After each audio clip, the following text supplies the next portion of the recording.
Hi, Jonathan David Shepard here, discussing the first poem from my chapbook Omnirus, called Song of Heaven. And I wanted to start by reading it aloud. Song of Heaven. Whither went the winged friend? To Omnirus's end? On feathers flown away from me, from where returned to send. When I was young and all alone, I played with God outside, and prayed that no one else could see. Then I sometimes would hide. In childish moments I would turn, like Christ disviewed from sight. The secrets of my brain would learn, then influence my right. The feathers came, what flight was won, to think about that place. I never saw but only felt the ending of our race. Brothers now and sisters all, hold fast the truth of peace. There is a goodness after all, when all this darkness cease. And that's the poem. So now let's dive in. So the big picture is it stands alone as an expression of going through life in light of the idea of there being a heaven, but it also functions as an introduction to the book of poetry itself, to Omnirus. I don't believe I mentioned this yet, but I believe in Jesus, so I identify as a believer. The Christian hope is what this poem tries to kind of embody. How when we're a child, we have these innocent, playful moments, and part of that is we establish a connection with, our God, who we play with, who we abide with, and that builds up in us a hope of heaven that persists throughout our life. Let's just go line by line and actually explore this thing. So the first line, something I want to point out, is the W sound. Whither went the winged friend? So that sort of gives it its kind of a rushing wind kind of feeling. So there's alliteration there and assonance as well in friend. Whither went the winged friend? What am I talking about with the winged friend? I'm referring to a poem by Emily Dickinson, Hope is the Thing with Feathers. So the thing with feathers, the winged friend, is what I'm referring to there. Whither went? Where did the winged friend go? I'm implying that Emily Dickinson was referring to a bird that goes to heaven. So whither went is to heaven. The answer to that question is heaven. To Omnirus's end. So right off the gate, I'm saying that Omnirus is kind of a unified work. All the poems are meant to work together and develop the same themes. So I'm asking the question, is heaven how this book of poetry is going to end? Is it going to end positively, in a good place? I do foreshadow the answer to that, but I want to establish it as a real, sincere question, because going forward in Omnirus, there are so many dark themes. So that line, to Omnirus's end, is shortened. The line is shorter than the line before it, and it adds kind of a punch, introduces the tension. Okay, also, so the second stanza, I'm developing themes of sadness, isolation, beauty, and childhood, and ultimately trying to tap into that feeling of playing alone in your backyard growing up, that feeling of connection with God.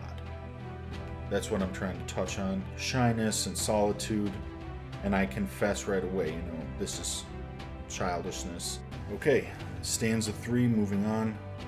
It turns. In childish moments I would turn, like Christ disviewed from sight. Okay, so that is a reference to Luke 24:31, where Jesus reappeared after his resurrection and disappeared, like he was talking, hanging out with his disciples, and then he disappeared once they recognized who he was. So this is probably the most confusing part. This is a good example of why I'm creating these videos, because what the heck am I talking about? There's a book called Flatland that was published anonymously by someone who went by the alias A Square, and it dealt with a society of geometric shapes that all lived together on a two-dimensional plane, and they couldn't fathom a third dimension. It was like beyond them to even conceive of a third dimension. Whereas for us, we live in a third dimension. It's all we know.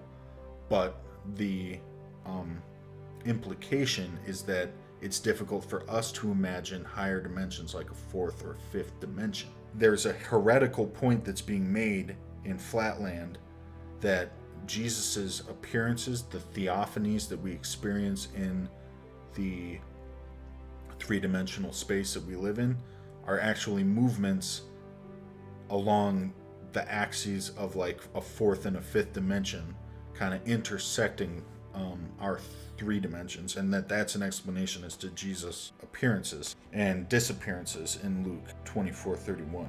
So it was very heretical to the point that the author actually apparently was concerned for his well-being, and so he published Flatland anonymously. So I'm touching on all of that, like Christ disviewed from sight, like he moved in a different dimension. I feel like I was moving in a different dimension. My brain was accessing these higher dimensions, and the movement of my psychology and my neurology had to do with moving in those different dimensions, and that's how I was visiting and getting in touch with heaven as a child. The secrets of my brain would learn, then influence my right. And when I say right, I'm using that word to mean my moral sense of right and wrong. So I was being like trained and raised up to have a better sense of right and wrong by these contacts with higher dimensions. So I don't know if any of that is true or how it works, but I thought it was really beautiful, so I included it here as a thought. So that third stanza is pretty dense, so hopefully I've cleared it up a little bit. The feathers came with flight was one. The feathers came, so Emily Dickinson's bird, or thing with feathers, is the hope that was instilled in me from this time as a child. The ending of our race is a reference to 2 Timothy 4 verse 7. These childhood moments are the hope we hold on to for our whole lives, hope beyond our mortality. I bring it together at the end as kind of a call to arms. Brothers now and sisters all. I'm inviting you to join me. I'm calling you to believe in goodness and a good destiny for us all, the truth of peace at the end. So, and then just in terms of poetic devices, I actually used the word all 3 times in this stanza. And once you notice it, it kind of like really stands out, like all, that's an identity rhyme, which almost seems like a mistake, but then in the final line I say all again, so you know it's not a mistake. I'm doing it to be like punchy and give conclusive sense to the final line. So brothers now and sisters all, hold fast the truth of peace. There is a goodness after all, when all this darkness cease. The darkness is the darkness of our mortal lives, but it's also the darkness of Omnibus itself. Whew, so we covered a lot of ground. I think that's it for this video. Thanks for tuning in, and I'll see you in the next one.